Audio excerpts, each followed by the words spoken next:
It's 12:02, so we'll call the Economic Development meeting to order. If the executive assistant will please call roll. Blair. Here. Pokrzywinski. Here. Blair. Here. Hecht. Here. Messelt. Here. Grinde. Here. Riopelle. Here. We have a quorum present. So we'll go right into approval of minutes for our May 15th regular meeting. I move we approve the minutes. Second. All in favor? Aye. Aye. Any opposed? Okay. Bills and communications, review of accounts payable for June 5th, 2018.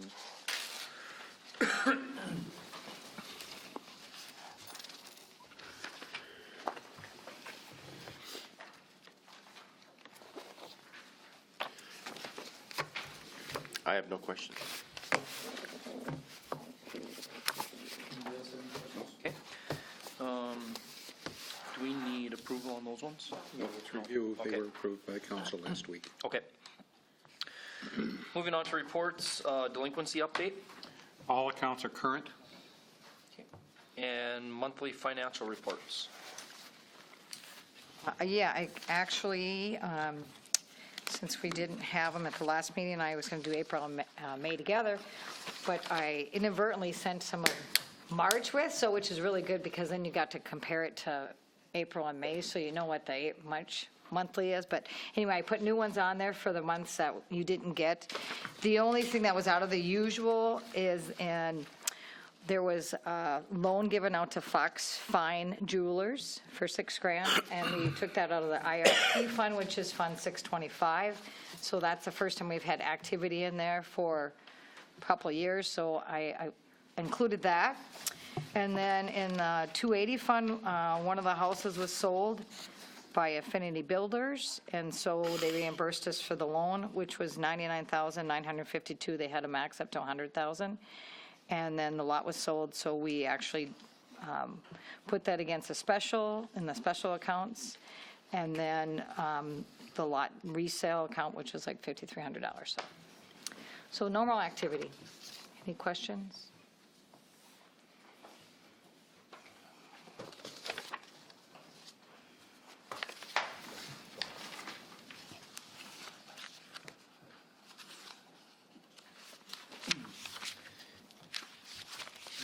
Questions for Carla on the financial reports? I have none. If not, then we'll move on to unfinished business, starting with the director's report, strategic and marketing plan update. In your packet is a monthly update, and also Taylor Corbett is here in case you have any questions. What we're planning to do for the meeting on the 24th of July, which is our next meeting, is to bring forth a branding information complete with the color, with the packet, with the color palette to go with it, so you can see how everything will fit together. I especially enjoyed the picture of Justin and his family. Thank you. I like the tiaras. Because one of the girls had a tiara in there. Yeah. You have to thank Taylor for putting those together.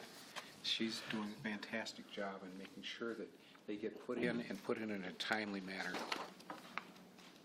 That's actually what I'm here to bug the rest of you that haven't got back to me. I'm waiting for the family picture to come off. We just took them 2 weeks ago. Perfect. Okay. Moving on to lot sales, developmental proposal. With regard to the Skeving properties, all the paperwork is signed. Ron is recording the documents that have to be recorded, so we're moving ahead with that. Permits should be issued momentarily if they haven't been issued already.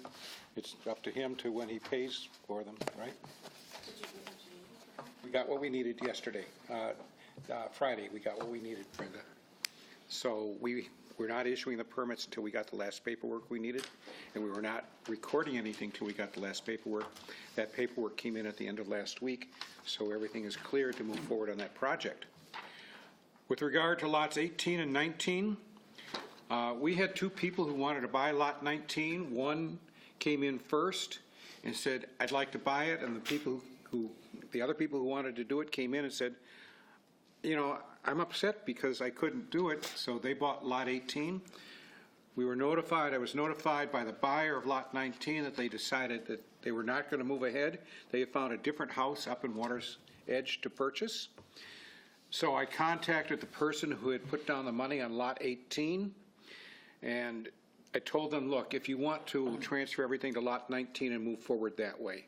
And they were ecstatic to do that. So they are going to be taking Lot 19, and Lot 18 is back on the market.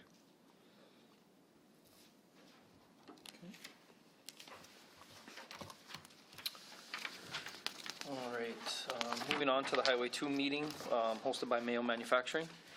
It was an interesting meeting. We had lunch and then went out and toured the facility. Mayo does potato processing equipment primarily, and they work with another company. It's Harrison Mayo is the name of the company. Harrison is another part of the same company. They originally were Mayo. They sold, and then they bought themselves back, and in conjunction with Harrison, are working as Harrison Mayo. They also announced at the meeting that they are planning to expand, which is really good news for us.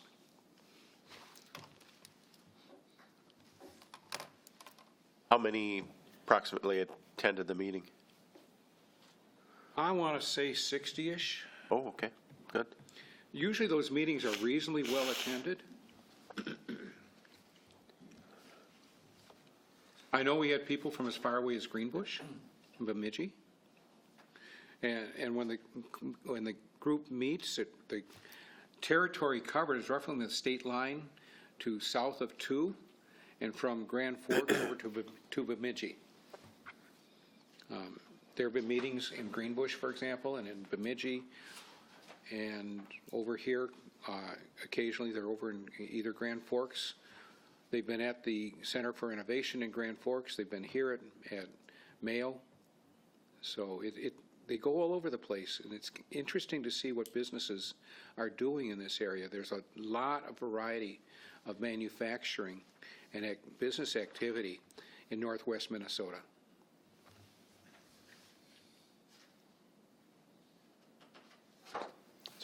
Okay. We'll move on to the deed representatives visit.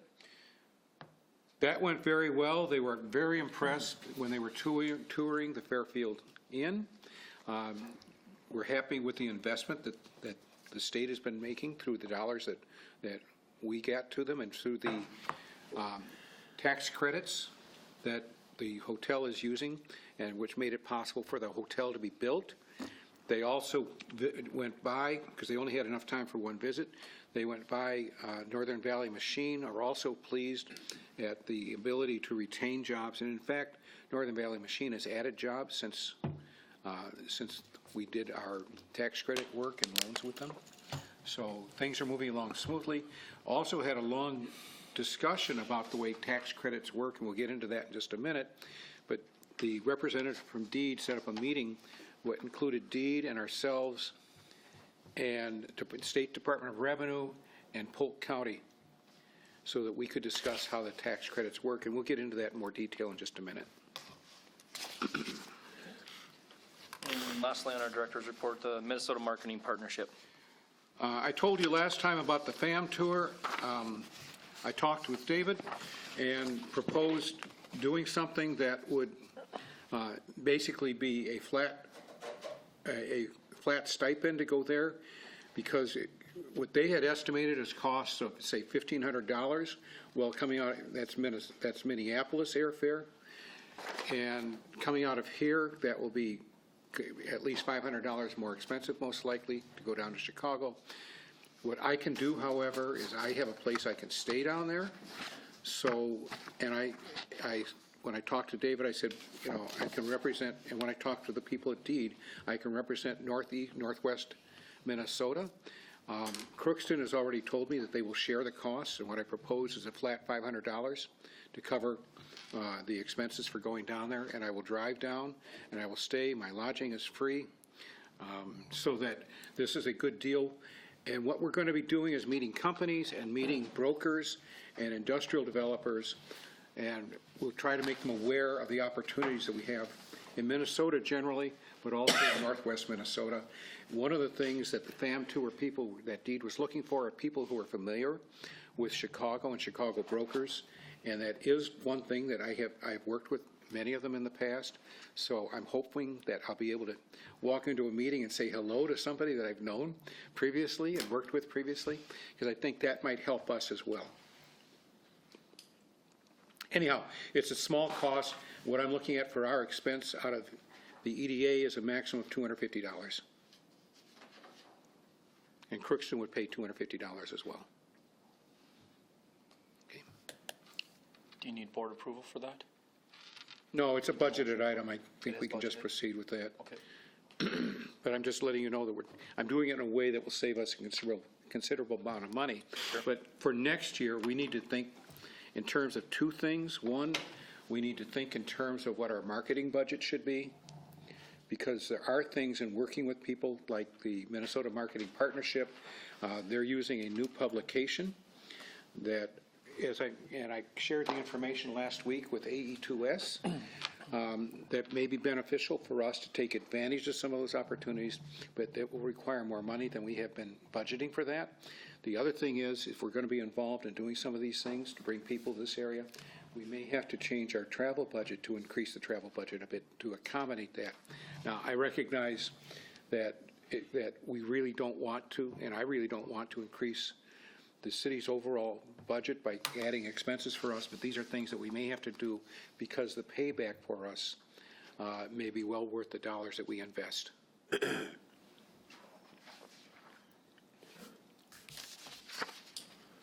Anybody have any questions? Okay. Moving on to new business, the BCEZ tax credit usage. Border Cities has two programs, the Enterprise Zone and Development Zone. Doesn't really matter because the tax credits work both ways. When the legislature approves it, we receive an allocation of tax credits that can be used. By using the tax credits to reduce the property taxes or to have a replacement way that property taxes are paid, what we do is we're using the program differently than other people are in the state. And now there are 6 communities, but basically there only had been 5 communities that could use the program, and one community used it for property tax relief about 15 years ago, but we use it that way. One of the things we learned is that we need to think in terms of the duration of the tax credits and calculate the estimated tax credits. We have one company, for example, that's receiving tax credits right now, that the amount that we estimated is going to be good. We have one company, however, that has used up 72% of their tax credits after only 2 years, and if the county has a difficult time applying a partial tax credit. So in July, I've already been talking with the specialist attorneys out of Minneapolis, Kennedy and Graven.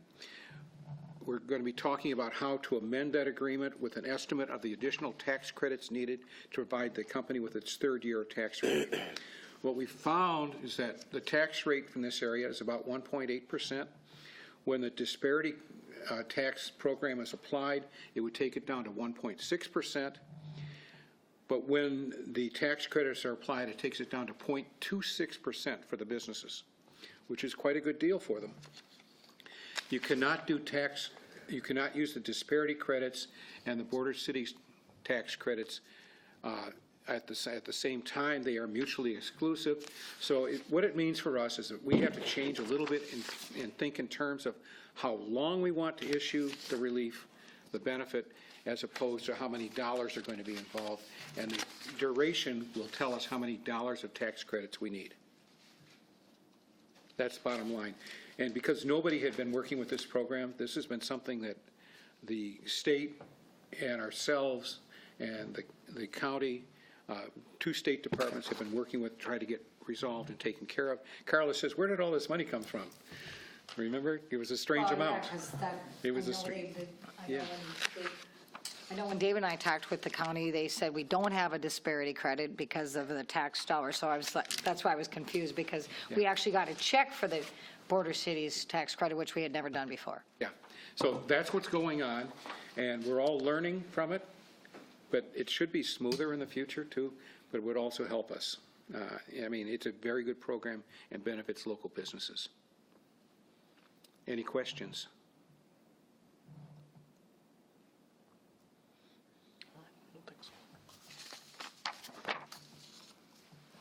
Okay. If nothing, we'll move on to Homes Properties Tax Credit Request. Homes Properties has spent about $120,000 in improvements on the southwest corner of Central Avenue and 14th Street. It's the used car lot that's up there, and I think everybody's seen what they've done up there. They asked if they could get, could use the tax credits. I took this item to the loan committee. The loan committee recommended unanimously that a 100% 5-year tax credit be approved. In looking at it, it looks like it will be roughly $7,000 per year, about $35,000 total, but I'm waiting for confirmation from the county for an estimate. The person who was doing that estimate was out of town for several days and said they would be getting to me shortly. Okay.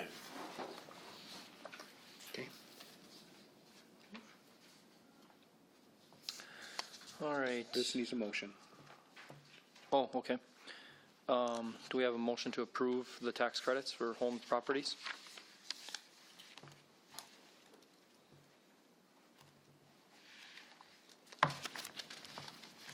Make the motion. Moved by Daniel. Do we have a second? Second. Second by Josh. All in favor? I have a question first Oh, before we yep. vote. Sorry, go ahead. So this is 35,000. Is there a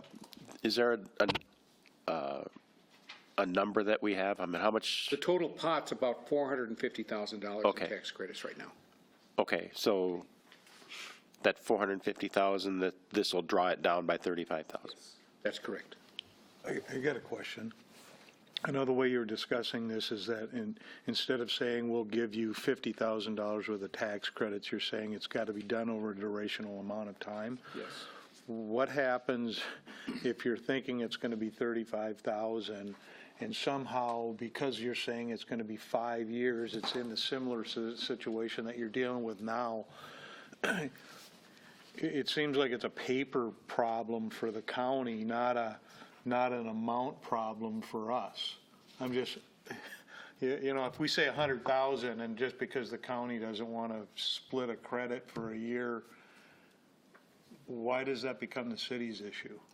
Well, it's not just the county that deals with it, it's the State Department of Revenue, and the State Department of Revenue has to approve it, and in doing that, they don't wish to do partials either. So that's what we have to deal with, Ron.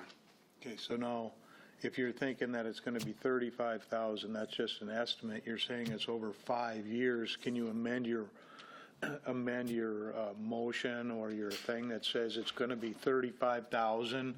That's going to either be 4 years, 5 years, 6 years, 2 years, you know, so that you're kind of capping it at what your estimate is rather than leaving it open-ended in case something happens where it's going to end up being 50,000 after 5 years and it wasn't your intent.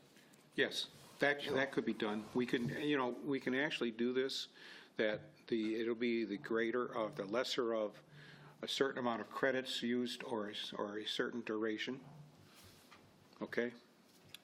So if their valuation goes up, we've got a cap on it, And the duration shortens. and the duration Then the duration shortens. would shorten that way, yes. Okay. And what will happen is, as you see each one individually, we'll know. This one, we don't have the information yet, so I'm just estimating based upon what I've seen on their tax bill. It may be a little bit more, maybe a little bit less, but when it goes to the city council, we should have a much better number. I expect to have a much better number. Right now, I haven't gotten that information yet, and we have to start getting this done because our next meeting is not for 6 weeks. Should, my question then, should the motion be amended to include a cap of that amount regardless of years? Do you want to, the committee did not talk about a cap. did not recommend a cap. What they did is they talked about the duration. Since we don't know what it is, do you want to put a cap at, say, $50,000 that can be reduced at the city council level, depending upon what our estimate is? So you'll have the data before the council meets? Yes, I'm expecting it. She said that I should have it today or tomorrow. It has not yet come in today.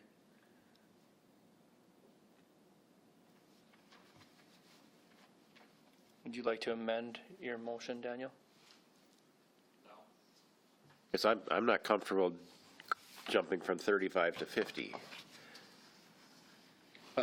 It depends on what, I've looked at their total tax bill, and I don't know what the improvements will change their tax bill, Mike. So I'm erring on the side of caution. If we go high, we can reduce it, but if we go low, it's much harder to increase it to a higher amount. Okay. Okay, that's why I said 50. Where Okay, so you'll it's have, easier to you'll have reduce. firm numbers for the council, and the 50 gives you the, Gives me some more gives you the window that, flexibility. the Yes. flexibility. Okay, I'm Okay, fine with that. that's why I would caution you to do it on the Okay. higher amount that we can reduce, because it's much, much more difficult. So you're going to start give the council an estimate on a 5-year tax abatement with the firmer numbers that you have. And I'm talking with Kennedy and Graven on Friday. Okay. And we'll talk about how to structure this so that we can structure our agreements that we have, because these are all contractual agreements, that it will be either a duration of so many years or a cap of so many dollars. Okay. And that cap will be based upon what we get from the county for an estimate. Okay. But what we're saying, right, excuse me, Oh, go ahead. we could be recommending $50,000. It could be, but the intent of the committee was to do a 5-year abatement, 100% abatement, and that was regardless of the value of the credits. And why is the 5 years, is that just sort of a, That was what they had requested, and the committee agreed with Okay. that as a duration. is that kind of a standard thing that we're doing? City policy is 5 years or $100,000, basically. Okay. He requested a 10, so. As long as He they're not originally just requested pulling a 10. number out of the air for an arbitrary reason. No, city policy is 5 years or $100,000. What I'm saying is that we have to, when it goes, we ultimately do this with the council, I will have to talk with the council that because of the difficulties of some of these things and the way that it works, we may be over $100,000 for certain companies, but so we can deal with the duration, but we'll have to figure it out based upon the estimate of what the taxes are. Thank you. I have no more questions.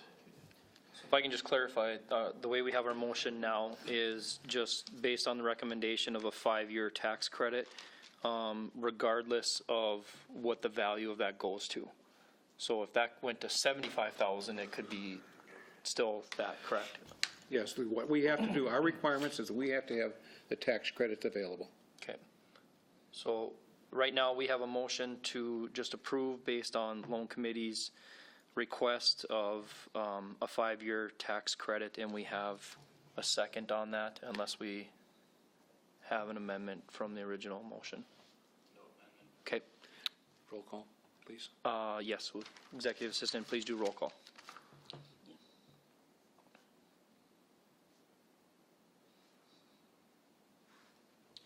Okay, Black, Yes. Pokrzywinski, Yes. Blair, Yes. Hecht, Yes. Messelt, Yes. Grinde, Yes. Riopelle. Yes. Motion carries. Just final comment, that corner looks a lot better than it has for a long time. So. A whole lot better. Thank you. And we're struggling through this right now. As we go forward in the future, we will have better information. As you recall, the council, what you may, or two of you know at least, the council last time approved, at its last meeting approved, the use of tax credits for one-time relief for businesses. We will be able to get a pretty good estimate on what that is, so that will be coming back to this group. I anticipate that to come back here in July, and then go to council in August for public hearings, so we can go to the state and be done, have the state approval. So that's all going forward, but we should have better numbers in the future, because now we have an idea of what we're looking for. We didn't, until this all came up, we really, nobody knew what, it was an interesting phone call. We're on the four-way phone call, and the county talked to the Department of Revenue person and said, "Do you think we should share this spreadsheet with them?" And Deed and I kind of look at each other on the phone, as you can imagine, and I get a call back from Deed and said, "Can you believe this?"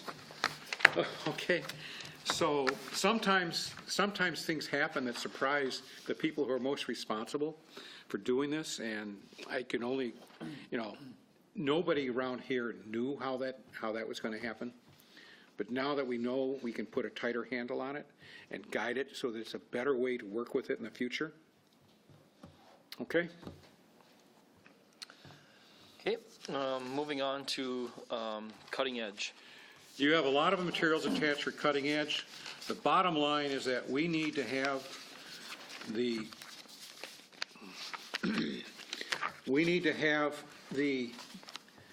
modification signed. The modification includes a provision that establishes the home, his Bismarck home, as collateral. He does not wish to sign that modification because he does not wish to use that home as collateral. He says there is no value in that home at this point to provide the collateral for the loan. The issue is whether we wish to remove that clause from the modification agreement, or do we wish to take whatever actions, including litigation, are necessary to obtain collateral for that loan. The recommendation is that we take the actions that are necessary to obtain collateral. I move we do that. Oh, sorry. Go ahead. No, I'll ask a question. I just had a question. If the house has really no value, what other collateral can we collect?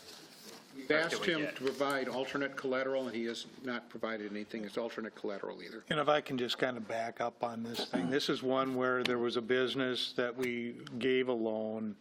The business itself filed bankruptcy, sold off all the underlying collateral that they had, and what we have currently is a personal guarantee by the owners of Cutting Edge. What we've done to this point is just asked them to, because it was potentially collateralized, even though we were in second position, to collateralize the new modified agreement that we've entered into with them for payback of the loan. The second mortgage on the home is collateral. Whether or not it has any economic value right now, that'd be depending upon the individual, I guess.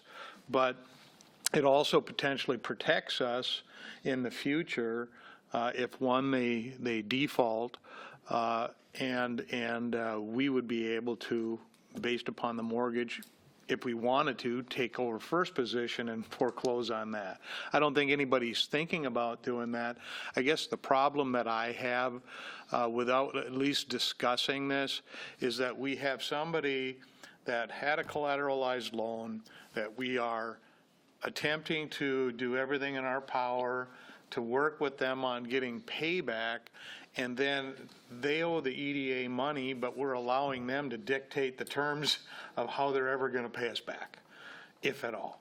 And it's not something, in my opinion, that a second mortgage on this home is going to affect them in any way, shape, or form, other than if they try to sell that home beforehand. And this group has shown over and over again that they're willing to work with him, and we'd be able to work with them under those circumstances as well. So, it's up to this, and I guess just from my standpoint, the mindset that they don't want to have the home as collateral in case they want to try to sell it. If we went out and filed a collection action, we got a judgment against them I would have that transcribed to Burleigh County, and then it would be a judgment that would be attached to that home, so it would have to be satisfied upon any sale anyway. So instead of going through a lawsuit, we're just asking them to put the mortgage on the home. You can get there easy or you can get there hard, but you're going to get there in any way unless this group just agrees to remove that paragraph from the modification agreement. That's a policy decision that you're making, but I think that we either, in my opinion, we let them know we either get the second mortgage or we're going to foreclose on the personal guarantee and end up in the same place, and we'll leave that up to them. They did go through bankruptcy? Not personally, the business that had the original. No, the business originally had a loan. There's a personal guarantee that's still in place because they haven't gone through personal bankruptcy. The home, which in our discussion was their home in East Grand Forks, was never a part of the collateral. We never had a mortgage against it. So this is a little bit different. However, the whole loan is a little bit different because we're working with them. The collateral that we did have was the equipment that they purchased for the business, and that all was absorbed and sold by the priority lien holder, the bank, when the business went south and bankrupt, so they were in the first position. So I understand that we're so at this point we have no collateral, and our options are either to go after the loan or work with them, And that's why my recommendation was to talk to them one more time and let them know what the options are, and if not, then we're going to proceed against the personal guarantee. Basically, it's a case of we're going to do something.